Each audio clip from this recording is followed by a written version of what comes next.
작년 삼성직업병 가족대책위원회 출범으로 삼성반도체 직업병 피해자들 간에 갈등이 불거지기 시작했습니다. 신속한 보상과 근본적 대책을 두고 벌어지는 갈등이라고 볼 수 있습니다. 가족대책위 측은 신속한 경제적 보상을 통해 생계 문제 해결에 치중하는 반면 반올림 측은 재발 방지 대책에 중점을 둔 근본적 해결이 필요하다고 주장해왔습니다. 문제는 이 같은 갈등이 오히려 삼성에 유리하게 작용한다는 겁니다. 경제적으로 파탄 상태에 이르러 빠른 보상이 필요한 피해자들은 삼성이 내미는 보상금에 합의할 수밖에 없습니다.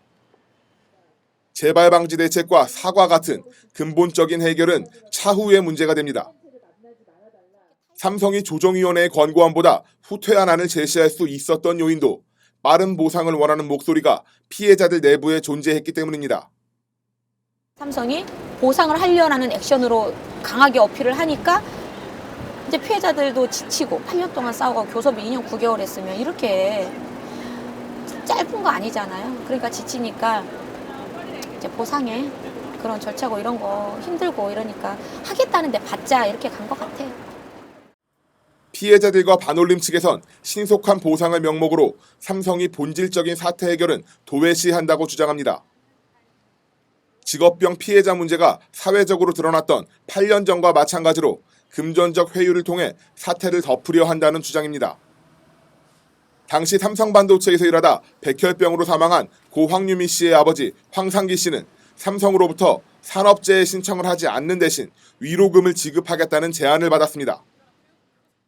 삼성이 보상위원회를 구성해 제시한 보상안을 살펴보면 이 같은 의혹에 설득력이 더해집니다.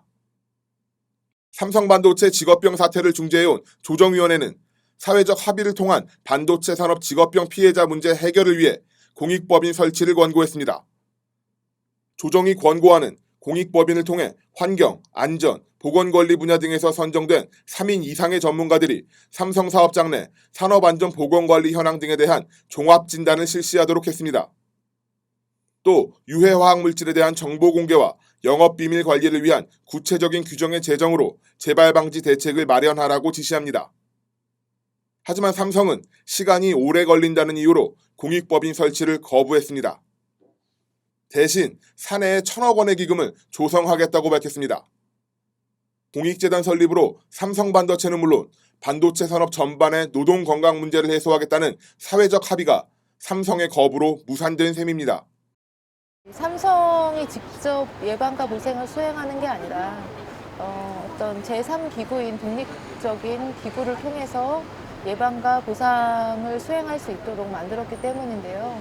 그래야 치료적인 효과가 있다 이렇게 이제 그 조정위가 판단을 한 거죠. 이제 삼성은 결국은 그러한 거는 이제 뿌리치는 상황이고요. 최근 일부 언론들은 반올림이 목리를 부리며 삼성 직업병 사태의 해결을 방해하고 있다고 보도했습니다. 삼성의 신속한 보상을 통해 사태가 해결 국면으로 가고 있지만 반올림이 이를 방해하고 있다는 내용입니다. 일부 언론들은 공익법인 설립을 통해 근본적 대책 마련을 주문한 조정위의 권고안을 독소조항이라고 비판했습니다. 이 같은 기사들은 삼성이 조정위 권고안을 거부한 날부터 쏟아지기 시작했습니다. 지난 12일 국회에선 삼성의 언론지배 토론회가 열렸습니다. 이 토론회에 참석한 서강대 언론문화연구소 방희경 연구원은 이 같은 보도를 한 언론에 대해 언론이 기업의 입장만을 대변하고 있다면 광고회사와 어떻게 다른 것이냐고 비판했습니다. 신속한 보상을 무기로 한 삼성의 사태 봉합 시도는 삼성이 피해자들에게 받은 것으로 추정되는 수령 확인증에서 더욱 명확해집니다. 지난 22일 새정치민주연합의 은수미 의원이 익명의 제보자로부터 받아 공개한 수령 확인증에는 보상에 대한 일체의 사실을 함구하고 어떤 민영사상 이의도 제기하지 않겠다는 확약 내용이 담겨 있습니다. 이를 지키지 않으면 받은 보상금을 모두 반환해야 한다는 으름장도 함께 들어있습니다. 8년 전 황상기 씨에게 삼성이 제안한 내용과 일치합니다. 이 증여를 받은 돈을 가지고 증여를 받았다고 얘기를 하면은 삼성에서 그 돈을 가지고 회수를 한다고 하니 도대체가 이게 무슨 논리인지 알 수가 없는 거거든요. 만약에 그러면은 그 부분은 그렇다 치고라도 그러면은 이 재발 방지 부분은 한 개도 건드리지 않는 거거든요. 삼성이 여태까지 그 해왔던 꼼수 내지는 이 개인적으로 만나서 이런 어떤 작은 안을 가지고 얘기하면은 안 되고요. 삼성은 이 수령 확인증이 공개되자 곧바로 이 같은 문서를 발송한 적 없다는 입장을 내놨습니다. 수령 확인증은 실무자가 작성했다 폐기한 초안으로 일부 보상 대상자에게 발송된 서류 모음에 실수로 섞여 들어갔다는 해명입니다. 그러나 은수미 의원이 공개한 문서에는 삼성 내부에서 작성되고 출력된 흔적이 명확히 남아 있습니다. 이렇게 하면 삼성 로고가 보여요. 희미하게. 그리고 여기 사람 이름, 부서, 또 출력 일자 나오고 번호까지 다 나와요. 그렇기 때문에 삼성에서 출력하지 않는 한 이런 게 나올 수가 없어요. 은수미 의원은 삼성이 근본적 문제 해결을 외면한 채 비용과 시간을 줄인 미봉책으로 사태를 내한다고 비판했습니다.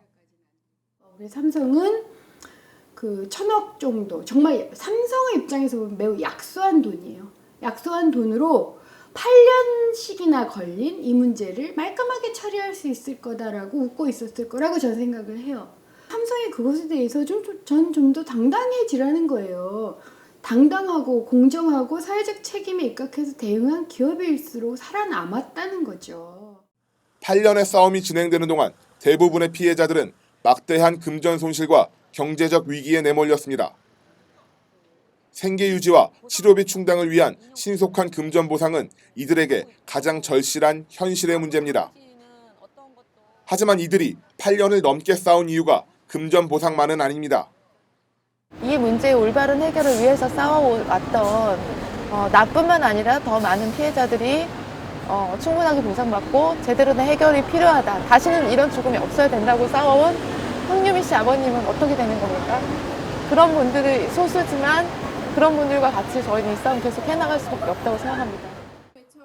현실적인 보상과 근본적 대책 중 어느 것이 우선이라고 말할 수는 없지만 둘 중 어느 하나를 볼모로 잡은 사태 봉합을 해결이라 부를 수는 없습니다.